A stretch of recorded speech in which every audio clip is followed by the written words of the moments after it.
کہ ابن سعد کیوں ساتھ دے رہا یزید کا؟ کہ حسین ابن علی، یزید نے بولا ہے کہ میرے بچوں کو مار دے گا۔ امام نے فرمایا میں حسین گارنٹی دیتا ہوں اگر میرے پاس آئے گا تیرے بچوں پہ آنچ بھی نہیں آئے گی۔ کہ وہ بات تو صحیح ہے، لیکن یزید نے کہا ہے، ابن زیاد نے کہا ہے کہ جتنی کوفے میں تیرا گھر ہے، مال و منال ہے، زمینیں ہیں، پیسہ ہے، سب کچھ لے لے گا، فریز کر دے گا۔ تو امام حسین نے کہا کہ کتنی قیمت ہوگی تیرے گھر کی؟ کہا کہ مدینے میں میرے پاس ایک باغ ہے، یہ مشہور تھا باغ حسن کے نام سے۔ یزید کے باپ نے معاویہ ابن ابی سفیان نے امام حسن کو آفرز دی کہ جتنا پیسہ چاہیے حسن ابن علی مجھ سے لے لے، لیکن یہ باغ مجھے دے، کیونکہ پورے مدینے میں پر ثمر ترین اگر کوئی باغ تھا باغ حسن تھا۔ تاریخ لکھتی ہے کہ اس باغ کے ہر درخت کا شاخہ لگایا امیر المومنین نے، اور ہر درخت کو لگانے کے بعد علی نے اس کے کنارے پہ 2 رکعت نماز پڑھی۔ ایسا مقدس باغ، مولا فرماتے ہیں کہ میں لکھ کے دینے کو تیار ہوں کہ یہ باغ میں تجھے دے رہا ہوں جس کی قیمت تیرے گھر سے بھی کیا ہے، زیادہ ہے۔ حجت کو تمام کیا جا رہا ہے۔ فرمایا حسین چلو یہ بھی صحیح ہے، لیکن کیا کروں، یزید نے وعدہ دیا ہے شہر رے کی حکومت کا۔ تبھی کہا نا اگر دل میں رے کی حکومت کی خواہش بھی ہے تو حسین کے فرش عزا پہ بیٹھا نہ کرو۔ اس فرش عزا پہ آنے سے پہلے ان رے کی حکومتوں کو دلوں سے کیا کیا کرو، نکالا کرو۔ امام نے کہا کہ ابن زیاد یہ بتا ابن سعد، تجھے یقین ہے کہ جو حسین کہتا ہے وہ سچ ہے؟ تو مجھے صادق مانتا ہے، مجھے امین مانتا ہے؟ کہ جی ابا عبداللہ فرزند رسول ہو، آپ نے آج تک جھوٹ نہیں بولا۔ تو کہا پھر میں حسین کہہ رہا ہوں، رے کی حکومت تو دور، تجھے رے کی حکومت اور زرزمی کے گندم کا دانہ بھی نصیب نہیں ہوگا۔ یہ میں حسین کہہ رہا ہوں۔ کہتے یہ سننا تھا کیونکہ یہ اس کی خواہش تھی، یہ اس کی محبت تھی، اسی محبت میں اس نے سب کچھ دیا کہ میں حاکم شہر رے بنوں۔ غصے سے اٹھا اپنی جگہ سے اور کہا ابا عبداللہ تو وعدے دے رہا ہے، یزید نے لکھ کر دیا ہے، اور مجھے پتا ہے تیری طرف آؤں گا جنت ملے گی، لیکن یہ یاد رکھ میرے دل میں جنت سے زیادہ شہر رے کی حکومت عزیز ہے۔ یہ کہہ کر اٹھا یا حسین ابن علی نے حجت کو تمام کیا یا اللہ نے امام حسین بدل گیا۔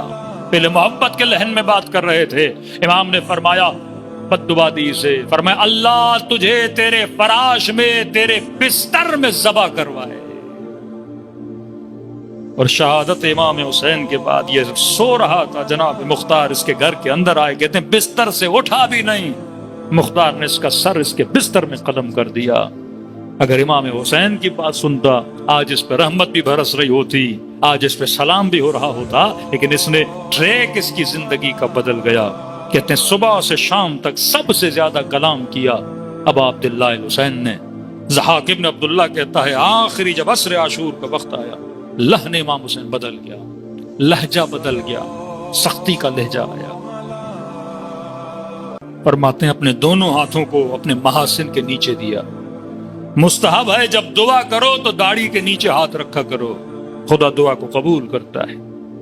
کہ اپنی ریش مبارک، لحیہ مبارک کے نیچے امام حسین نے ہاتھ دیا، اور اس کے بعد کچھ جملے کہے، فرمایا واللہ خدا کی قسم ہے اللہ مختلف قوموں پہ غضبناک ہوا، غیر المغضوب علیہم ولا الضالین۔ یہ ڈیلی دعا کرتے ہو، اے خدا مجھے غضبناک لوگوں میں شامل نہ فرمانا، مجھے ان میں شامل فرمانا جن پہ تیری رحمتیں نازل ہوئیں، تیری برکتیں نازل ہوئیں، تیری نعمتیں نازل ہوئیں۔ فرمایا پہلے وہ یہود جنہوں نے جناب عزیر کو اللہ کا بیٹا مانا، فرمایا اللہ ان پہ غضبناک۔ پھر فرمایا وہ نصارا جنہوں نے عیسیٰ کو خدا کہا یا خدا کا بیٹا کہا، فرمایا اللہ ان پہ غضبناک ہوا۔ تیسرا فرمایا مجوس جنہوں نے آگ کو اللہ سمجھا اور اس کی پرستش کی، خدا اس پہ غضبناک ہوا۔ اب اس قوم کو مخاطب کیا، فرمایا ڈرو اس دن سے، فرمایا ان تینوں قوموں پہ خدا اتنا غضبناک نہیں جتنا قتل فرزند رسول پہ وہ غضبناک ہوگا۔ جو کام ابھی تم لوگ کرنے والے ہو، نماز سے رسول کا گلا کاٹنے والے ہو، فرمایا اللہ کی رحمت اپنی جگہ، لیکن غضب خدا سے ڈرو۔ اللہ کا غضب بڑا شدید ہے. سورہ شمس میں پڑھتے ہیں ناقۃ اللہ سقیاها فکذبوا فقروا فدمدم علیہم ربهم بذنبهم فسوا ولا یخاف عقباها. یہ کون ہے؟ ناقہ صالح، ایک اونٹنی، اس کو ذبح کیا. اللہ کہتا ہے ان کو نہیں پتا ان کی عاقبت کیا ہوگی جنہوں نے اللہ کی اونٹنی کو کاٹا. نسبت کس کی طرف ہے؟ اللہ کی طرف ہے. لاکھوں اونٹنیاں کاٹ دو، اللہ غضبناک نہیں ہوتا. خدا اس اونٹنی پہ غضبناک کیوں ہو رہا ہے؟ فرمایا کیونکہ یہ ناقۃ اللہ ہے، اس کی نسبت اللہ کی طرف ہے تو یہ شاعر اللہ میں ہے. یہ حسین نہیں، یہ نواز رسول ہے. اس کی نسبت فاطمہ الزہرا کی طرف ہے. فرمایا ہر خطبے میں کبھی کہتے تھے حلال کو حرام کیا، حرام کو حلال کیا، پھر کہتے تھے کیا مجھے نہیں جانتے میں وہ ہوں جو علی کا بیٹا، میں وہ ہوں جو فاطمہ کا بیٹا، میں وہ ہوں جو خدیجۃ الکبریٰ کا بیٹا، میں وہ ہوں جو فرزند رسول ہوں. فرمایا اپنا تعارف کرواتے تھے کہیں نہ کہیں ان کے دل میں خوف خدا پیدا ہو جائے. فرمایا اللہ کے غضب سے ڈرو. اور کیا کیا خدا نے ان کے ساتھ؟ آپ بنو امیہ کی تاریخ پڑھیں گے پریشان ہو جائیں گے.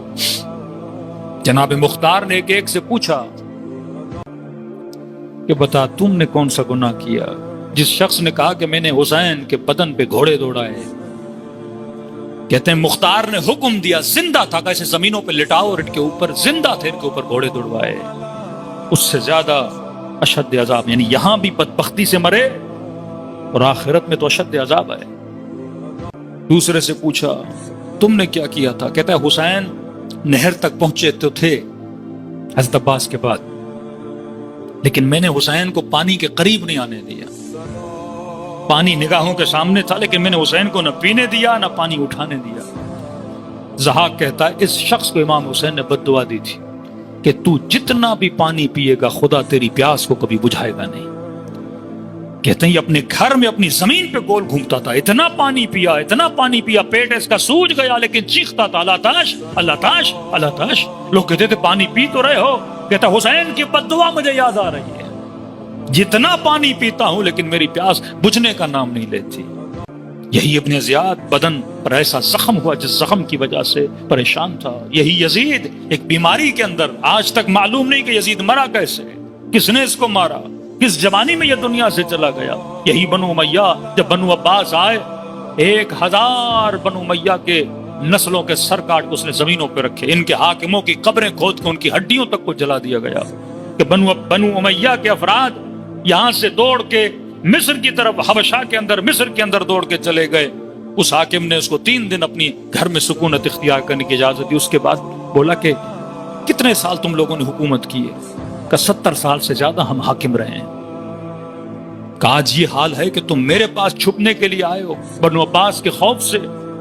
کہ مجھے یہ بتاؤ کیا تم نے اپنے دین کی سنتوں پہ عمل کیا تھا؟ تمہارے دین میں حلال و حرام کہاں ہے؟ کہ پھر تم حرام سے بچے، حلال پہ عمل کیا کہ نہیں؟ اس حاکم نے کہا 3 دن میرے گھر پہ تھے، مہمان خدا تھے. آل امیہ جتنا جلدی ہو میرے گھر سے نکل جاؤ، کہیں وہ عذاب ہمارے اوپر بھی نازل نہ ہو جائے. خدا نے اشد عذاب میں مبتلا کیا. یہی وقوفی امام حسین کا ساتھ نہیں دیا. حجاج ابن یوسف نے ان کے ساتھ وہ حال کیا کہ تاریخ لکھتی ہے سروں کو اس طرح مسجدوں میں کاٹا گیا کہ خون کی نہریں گویا مسجدوں سے پانی کی طرح بہ رہی تھی. امام حسین نے فرمایا 3 غضب اللہ نے کیے، بدترین غضب خدا وہ ہے کہ اگر تم نواز رسول کا کیا کرو، سر کاٹو. تاریخ کربلا بتاتی ہے جنہوں نے صحیح محبتوں کا انتخاب کیا ان میں سے کوئی حر بنا، جنہوں نے غلط محبتوں کا اختیار کیا وہ ابن ملجم تھا یا وہ شمر تھا یا وہ ابن زیاد تھا یا وہ ابن سعد تھا. تو آج ہمیں یہ سمجھنا چاہیے کہ میری محبت صحیح ہے یا غلط ہے. فکر ابا عبداللہ ہمیں یہ سکھاتی ہے کہ کبھی بھی غلط محبت میں گرفتار نہ ہونا، کیونکہ غلط محبت تمہاری دنیا کا بھی خسران ہے اور آخرت کی بھی تباہی ہے. صلوات پڑھے محمد و آل محمد.